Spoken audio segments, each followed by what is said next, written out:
Tak info lur, gara-gara video gajah wingi viral, akhirnya banyak dari kalian yang mempertanyakan soal kenapa kok gajah itu dirantai terus. Oke, akhirnya saya datang kembali ke WGM untuk bertemu langsung dengan mahot atau pawang gajah yang ada di sana.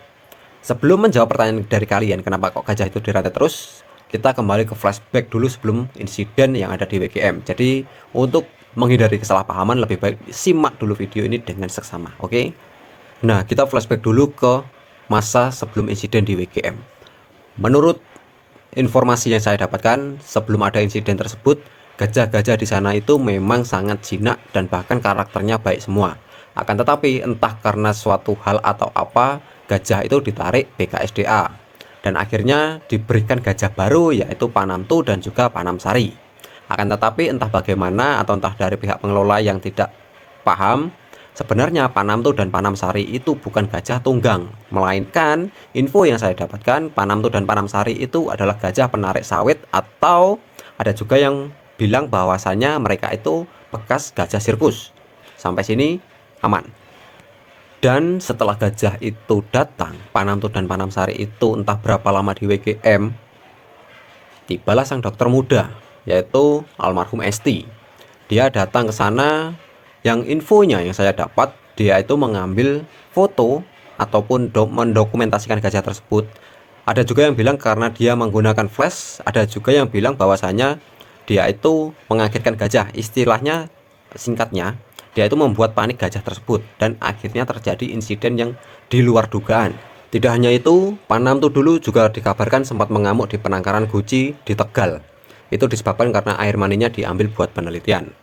Dan setelah COVID, pihak WGM itu mendapatkan izin lagi untuk konservasi satwa dan didatangkanlah kembali Panamtu dan juga Panamsari sampai saat ini. Akan tetapi untuk menghindari insiden yang pernah terjadi, Panamtu dan Panamsari itu tidak lagi dipertontonkan ke lapangan dan digunakan sebagai gajah tunggang seperti dulu. Dan info yang beredar bahwasanya gajah itu full di kandang, sebenarnya katanya itu tidak seperti itu. Setiap pagi sebelum ada pengunjung, gajah itu selalu dikeluarkan biar mereka itu merasakan bebas, dan juga di sore hari ketika pengunjung itu sepi. Akan tetapi kalau sudah memasuki jam buka, mereka itu dikembalikan ke kandang dengan pengawasan pawang yang ada di sana.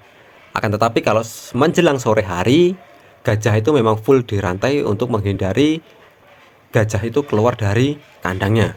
Sampai tibalah tamu dari ibu kota, seorang presenter kondang yaitu Mbak Veronica Krasnasari. Beliau mengungkapkan kritikannya melalui IG story dan video tersebut viral sampai saat ini, bahkan sampai masuk ke media stasiun TV lokal. Sebelum memasuki klarifikasi, sekedar info bahwasanya pengelola Waduk Gajah Mungkur itu sudah berganti mulai tahun ini. Yang dulunya dikelola oleh Dispora, sekarang diambil alih oleh PT Giri Aneka Usaha mulai Januari ini. Jadi memang ini memasuki kepengurusan yang baru, termasuk semua kru yang ada di sana itu diperbarui semuanya. Dan menjawab pertanyaan dari kalian kenapa kok gajah itu selalu dirantai, ini adalah ungkapan dari mahot yang baru dan juga pihak pengelola yang baru. Yang pertama, kandang itu kurang tinggi. Kalau gajah itu tidak dirantai, ada kemungkinan gajah itu keluar kandang. Yang kedua, Panamtu itu memasuki masa birahi. Semua hewan kalau memasuki masa birahi itu akan sangat agresif. Jadi dia dirantai untuk menjaga keamanan pawang yang ada di sana dan juga untuk menghindari hal yang pertama tadi, keluar dari kandang. Yang ketiga, pawang yang ada di sana itu adalah pawang baru. Mereka baru menghandle Panamtu dan juga Panamsari itu kurang lebih 5 bulan.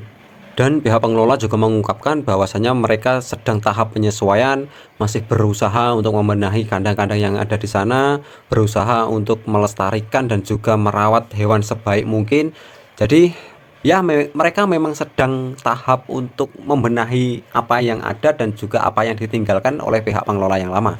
Jadi buat teman-teman, tidak bisa menyalahkan dari pihak pengelola yang baru ataupun pawang yang baru yang ada di sana, karena memang mereka itu benar-benar baru terjun ke Waduk Gajah Mungkur itu di bulan Januari ini. Jadi kalau ada pertanyaan seputar WGM ataupun hewan yang ada di sana, bisa tulis di kolom komentar. Sebisa mungkin akan saya jawab. Kalau misalnya saya tidak bisa jawab, akan saya tanyakan langsung ke pihak yang bersangkutan, yaitu pihak pengelola di Waduk Gajah Mungkur. dirantai itu sudah sesuai dengan ketentuan yang ada di BKSDA, dan beliau juga yang kemarin kami juga didatangi dari BKSDA kemarin sore dengan beliau Pak Subadi, Kepala Divisi Konservasi, dan ya memang ketika gajah itu safety-nya kurang kan harus dirantai ya Mas, tidak semua dilepas karena kita dapat dia itu udah gede, beda kalau kita dapatnya dari kecil. Ya, biasanya memang setahu saya nggih, gajah itu biasanya datang ke zoo atau ke taman-taman seperti itu biasanya sama pawangnya sekalian satu paket. Iya, sepaket betul. Ketika kita merawat binatang dari kecil itu kan ada chemistry ya. Betul. Nah, kalau ini udah gede kan kita ngolahnya juga lama. Nggih. Ini aja kami dapat mahot seperti ini yang telaten ini masnya 3 orang ini, aku udah beruntung sekali gitu. Iya.